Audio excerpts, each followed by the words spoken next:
ನಮಸ್ಕಾರ. ಕನ್ನಡ ಒನ್ನಿಗೆ ಸ್ವಾಗತ. ನಾನು ನಿಮ್ಮ ಭಾಗ್ಯನಾರಾಯಣ ಬೊಗ್ಗವರಪು. ಇವತ್ತು ಮೈಸೂರಲ್ಲಿ ಅದ್ದೂರಿಯಾಗಿ ದಸರಾ ಉದ್ಘಾಟನೆ ಆಯಿತು.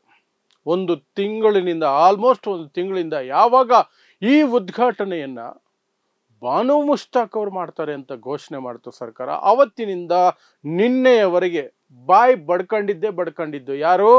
ಈ ಸಂಘಿಗಳು, ಬಿಜೆಪಿ, ಹಿಂದುತ್ವದ ಹೆಸರಿನಲ್ಲಿ ಬೆಂಕಿ ಹಚ್ಚೋ ಕೆಲಸವನ್ನು ಮಾಡುವಂತಹ ಎಲ್ಲರೂ ಸೇರ್ಕೊಂಡು ಅವರು ಮುಸ್ಲಿಂ, ಆಕೆಯ ಕೈಯಲ್ಲಿ ಹಿಂದೂಗಳ ಹಬ್ಬ ದಸರಾ ಉದ್ಘಾಟನೆ ಮಾಡದ, ಇದು ಹಿಂದೂಗಳಿಗೆ ಮಾಡುವ ಅವಮಾನ, ಹಿಂದೂ ಧರ್ಮಕ್ಕೆ ಮಾಡುವ ದ್ರೋಹ.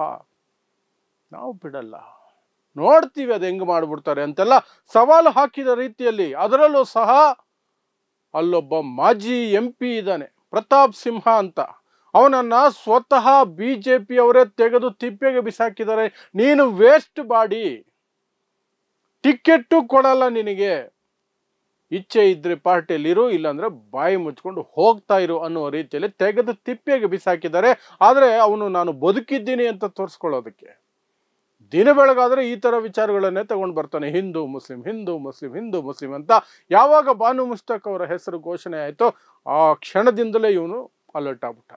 ಒಳ್ಳೆ ಚಾನ್ಸ್ ನನಗೆ, ದಿನಾ TV ಮುಂದೆ ಬರಬಹುದು, ನಾನು ಬದುಕಿದ್ದೀನಿ ಅಂತ ತೋರಿಸ್ಕೊಳ್ಬಹುದು. ಹೀಗಾದರೂ ನನಗೆ ನೆಕ್ಸ್ಟ್ ಎಲೆಕ್ಷನ್ ಅಲ್ಲಿ ಕನಿಷ್ಠ MLA ಟಿಕೆಟ್ ಆದರೂ ಕೊಡ್ತಾರೆ. MP ಟಿಕೆಟ್ ಕೊಡದೆ ನನಗೆ ಅವಮಾನ ಮಾಡಿ ಮೂಲೆ ಗುಂಪು ಮಾಡಿಬಿಟ್ರು, ನೆಕ್ಸ್ಟ್ MLA ಟಿಕೆಟ್ ಆದರೂ ಗಿಟ್ಟಿಸ್ಕೊಳ್ಳೋಣ ಅಂತ ಬಂದಿದ್ದ. ಅಷ್ಟಕ್ಕೆ ನಿಲ್ಲಿಲ್ಲ ಅವನು, ಹೈಕೋರ್ಟ್ಗೆ ಹೋದ. ಅವನ ಜೊತೆಯಲ್ಲಿ ಇನ್ನೊಂದಷ್ಟು ಜನನು ಅರ್ಜಿ ಹಾಕಿದ್ರು. ಬಾನು ಮುಷ್ತಾಕ್ ಅವರು ದಸರಾವನ್ನ ಉದ್ಘಾಟನೆ ಮಾಡಬಾರದು, ಅದು ಹಿಂದೂಗಳ ಹಬ್ಬ, ಅದು ಹೇಗೆ ಮುಸ್ಲಿಮರ ಕೈಲಿ ಉದ್ಘಾಟನೆ ಮಾಡಿಸ್ತೀರಿ ಅಂತ ಹೈಕೋರ್ಟ್ ಕ್ಯಾಕರ್ಸ್ ಹೋಗಿತ್ತು. ಸಂವಿಧಾನದ ಪ್ರಕಾರ ಆ ರೀತಿ ಯಾವುದೇ ಅಡೆತಡೆ ಇಲ್ಲ. ಯಾವುದೇ ಧರ್ಮ, ಯಾವುದೇ ಜಾತಿಯವರು ಸಹ ಮಾಡಬಹುದು. ಯಾಕೆಂದ್ರೆ ಅದು ನಾಡ ಹಬ್ಬ. ದಸರಾ ನಾಡ ಹಬ್ಬ, ಸರ್ಕಾರದ ಹಬ್ಬ. ಅದನ್ನ ಇಂಥವರೇ ಮಾಡಬೇಕು ಅಂತ ಏನೂ ಇಲ್ಲ. ಸರ್ಕಾರ ನಿರ್ಧರಿಸುತ್ತೆ, ಅವರು ಮಾಡಿಸ್ತಾರೆ, ನೀವು ಬಾಯಿ ಮುಚ್ಕೊಂಡಿರಿ ಅಂತ ಅರ್ಜಿನ ವಜಾ ಮಾಡಿ ಬಿಸಾಕ್ತು. ಅಲ್ಲಿಗೆ ಈ ಪ್ರತಾಪ್ ಸಿಂಹನಿಗೆ ಒಂದು ರೀತಿ ಮುಖಕ್ಕೆ ಹೊಡೆದಂಗಾಯ್ತು. ಅವನು ಬಾಯಿ ಮುಚ್ಕೊಂಡಿದ್ದಾದ್ರೆ ಉಳಿದವ್ರು ಬಾಯಿ ಮುಚ್ಕೊಂಡಿರ್ಲಿಲ್ಲ. ಸೀದಾ ಸುಪ್ರೀಂ ಕೋರ್ಟ್ ಹೋಗಿ ಕದ ತಟ್ಟಿದ್ರು.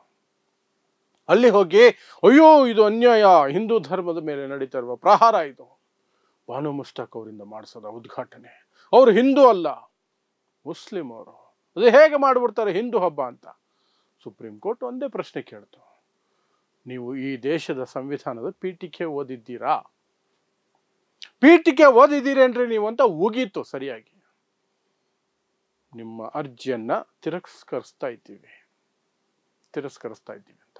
ಆದರೂ ಈ ಹಿಂದುತ್ವದ ಪಡೆಗಳ ಪರವಾದಂತಹ ಲಾಯರ್ ಮಾತಾಡೋಕ್ಕೆ ಶುರು ಮಾಡ್ತಾನೆ.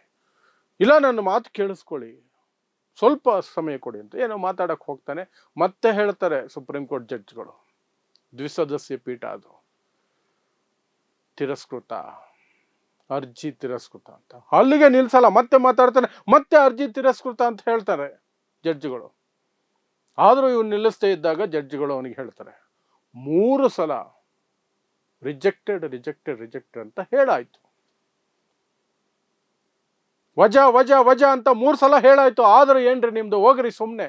ಈ ದೇಶದ ಸಂವಿಧಾನದ ಅಡಿಯಲ್ಲಿ ಅದಕ್ಕೆ ಯಾವುದೇ ಅಡೆತಡೆ ಇಲ್ಲ, ಯಾರೇ ಬೇಕಾದ್ರೂ ಮಾಡ್ಬೋದು. ಅದು ನಾಡ ಹಬ್ಬ, ಸರ್ಕಾರದ ದುಡ್ಡು, ಸರ್ಕಾರ ಕಾರ್ಯಕ್ರಮ ನಡೆಸ್ತಾ ಇದೆ, ಸರ್ಕಾರದವರು ನೇಮಿಸಿದಂತಹ ವ್ಯಕ್ತಿಗಳು ಬಂದು ಅಥವಾ ಅವರು ಗುರುತಿಸಿದಂತಹ ವ್ಯಕ್ತಿಗಳು ಬಂದು ಅಲ್ಲಿ ಉದ್ಘಾಟನೆ ಮಾಡ್ತಾರೆ. ನೀವು ಯಾರ ಮಧ್ಯದಲ್ಲಿ ಕಡ್ಡಿಯಲ್ಲಿ ಆಡಿಸೋದಕ್ಕೆ ಅಂತ ಸುಪ್ರೀಂ ಕೋರ್ಟ್ ಚಾಟಿ ಇಟ್ಕೊಡ್ತು. ಆಮೇಲೆ ಬಾಯಿ ಮುಚ್ಕೊಂಡು ಈ ಕಡೆ ಬರ್ಬೇಕಾಯ್ತು. ಆದ್ರೆ ಅದು ಕೋರ್ಟ್ ಹೋರಾಟಗಳು ಅಷ್ಟಿತ್ತು. ಅದನ್ನು ಹೋರಾಟ ಅಂತ ಕರೆಯೋದೇ ಅಸಹ್ಯ ಬಿಡಿ. ಹೋರಾಟ ಅಲ್ಲ ಅದು. ಕೋರ್ಟಲ್ಲಿ ಹೋಗಿ ಷಡ್ಯಂತ್ರ ರೂಪಿಸೋ ಪ್ರಯತ್ನ ಮಾಡಿ ಉಗಿಸ್ಕೊಂಡು ಬಂದರು. ಆದರೆ ಸೈಡ್ ಲೈನ್ ಅಲ್ಲಿ ಈ ಮಾಧ್ಯಮಗಳಿದ್ವಲ್ಲ, ಬಿಜೆಪಿಯ ಬೂಟ್ ನೆಕ್ಕುವಂತಹ, ಮನುವಾದಿಗಳ ಗುಲಾಮಗಿರಿ ಮಾಡುವಂತಹ ಮಾಧ್ಯಮಗಳು, ಇಸ್ಲಾಮೋಫೋಬಿಯಾದಿಂದ ನರಳುತ್ತಾ ದಿನ ಬೆಳಗಾದ್ರೆ ಇಸ್ಲಾಂ ವಿರುದ್ಧ, ಮುಸ್ಲಿಮರ ವಿರುದ್ಧ ದ್ವೇಷ ಕಾರ್ತಾ ಇರುವಂತಹ ಮಾಧ್ಯಮಗಳು, ಅವು ಬಿಡಬೇಕಲ್ಲ. ಹೋಗಿ ಮತ್ತೆ ಇಂತಹದ್ದೇ ಕಂತ್ರಿ ಬಾಯಿಗಳ ಮುಂದೆ ಮೈಕ್ ಹಿಡಿಯೋದು, ಅವರು ಬಾಯಿಗೆ ಬಂದಂಗ ಮಾತಾಡೋದು.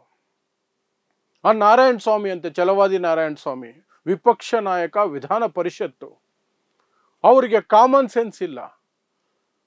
ಕಾಮನ್ ಸೆನ್ಸ್ ಅನ್ನೋದೇ ಇಲ್ಲ. ಯಾಕೆ ಅಂದ್ರೆ ಈ ದೇಶದ ಸಂವಿಧಾನದ ಬಗ್ಗೆ ಚೆನ್ನಾಗೇ ಗೊತ್ತಿದೆ ಆ ಮನುಷ್ಯನಿಗೆ. ಆದರೂ ಸಹ ತಾನು ಬಿಜೆಪಿಯಲ್ಲಿ ಇದ್ದೀನಿ, ಬಿಜೆಪಿ ಅವರನ್ನು ಮೆಚ್ಚಿಸಬೇಕು ಅನ್ನೋ ಒಂದೇ ಕಾರಣಕ್ಕೆ ಅವರು ಸಹ ಪ್ರಹಾರ.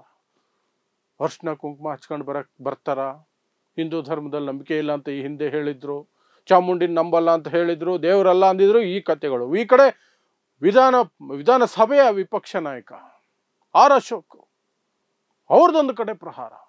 ಏನು ಎಲ್ಲರೂ ಬ್ರಾಹ್ಮಣರನ್ನ ಮೆಚ್ಚಿಸೋದಕ್ಕೆ, ಮನುವಾದಿಗಳನ್ನ ಮೆಚ್ಚಿಸೋದಕ್ಕೆ ಕ್ಯೂ. ಒಂದು ಕಡೆ ದಲಿತರು, ಒಂದು ಕಡೆ ಶೂದ್ರರು.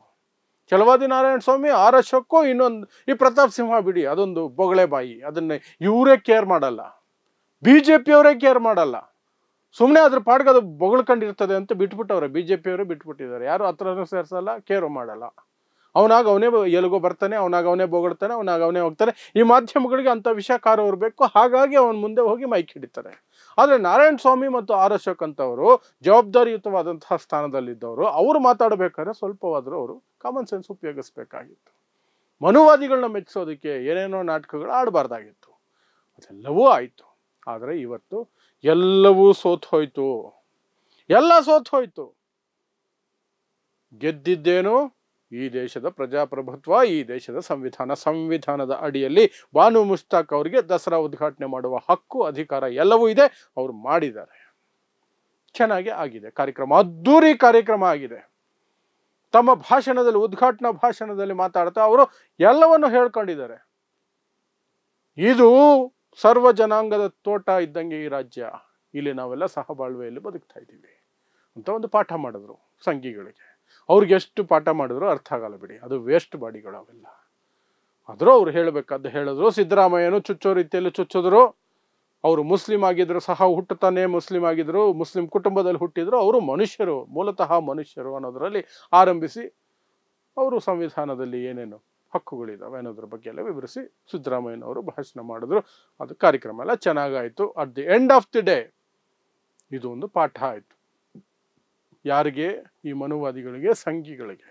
ನೀವು ಏನೇ ಪ್ರಯತ್ನ ಮಾಡಿದ್ರು, ಅಲ್ಪ ಹಿನ್ನಡೆಯ ಆದರೂ ಸಹ ಕೆಲವು ಪ್ರಕರಣಗಳಲ್ಲಿ ಎಂಡ್ ಆಫ್ ದಿ ಡೇ ಕಾನ್ಸ್ಟಿಟ್ಯೂಷನ್ನೇ ಗೆಲ್ಲೋದು, ಈ ದೇಶದ ಸಂವಿಧಾನನೇ ಗೆಲ್ಲೋದು. ಈ ದೇಶದ ಸಂವಿಧಾನವನ್ನ ನೀವು ಏನು ಅಲುಗಾಡ್ಸಕ್ಕಾಗೋದಿಲ್ಲ. ಈ ದೇಶದ ಸಂವಿಧಾನದಲ್ಲಿ ಎಲ್ಲರೂ ಸಮಾನರು, ಪ್ರತಿಯೊಬ್ಬ ಪ್ರಜೆಯೂ ಈಕ್ವಲ್. ಅದೇ ಈ ದೇಶದ ಸಂವಿಧಾನದ ಮಹತ್ವ. ಭೀಮರಾವ್ ಅಂಬೇಡ್ಕರ್ ಕೊಟ್ಟಿರುವಂತಹ ಸಂವಿಧಾನದಲ್ಲಿರುವಂತಹ ಅತಿ ದೊಡ್ಡ ಅಂಶ ಅಂದ್ರೆ ಎಲ್ಲರೂ ಸಮಾನರು. ಜಾತಿ, ಧರ್ಮ, ಪಂಥ, ಮೈಬಣ್ಣ, ಈ ಭಾಷೆ ಯಾವ ವ್ಯತ್ಯಾಸನೂ ಇಲ್ಲ. ಎಲ್ಲರೂ ಒಂದೇ. ಭಾರತೀಯರು ಅಂದಮೇಲೆ ಒಂದೇನೆ. ಅದು ಇವತ್ತು ಸಾಬೀತಾಯಿತು ಮೈಸೂರಲ್ಲಿ. ಸೊ ದಸರಾ ಈಗ ಉದ್ಘಾಟನೆ ಆಗಿದೆ, ಚೆನ್ನಾಗಿ ನಡೀಲಿ. ಅಷ್ಟೂ ದಿನ ಅಲ್ಲಿ ಒಳ್ಳೆ ಜನ ಸೇರಲಿ, ವಿಶ್ವವಿಖ್ಯಾತ ದಸರಾ ವಿಜೃಂಭಣೆಯಿಂದ ನಡೀಲಿ ಅಂತ ಹಾರೈಸ್ತಾ ನಾನು ನನ್ನ ಮಾತುಗಳನ್ನು ಇವತ್ತಿನ ಈ ವಿಚಾರದಲ್ಲಿ ಮುಗಿಸ್ತೀನಿ ಅಷ್ಟೇ. ಸೊ ನೋಡ್ತಾ ಇರಿ ಸಮಾಜಕ್ಕಾಗಿ ಕನ್ನಡ 1 ನ್ಯೂಸ್.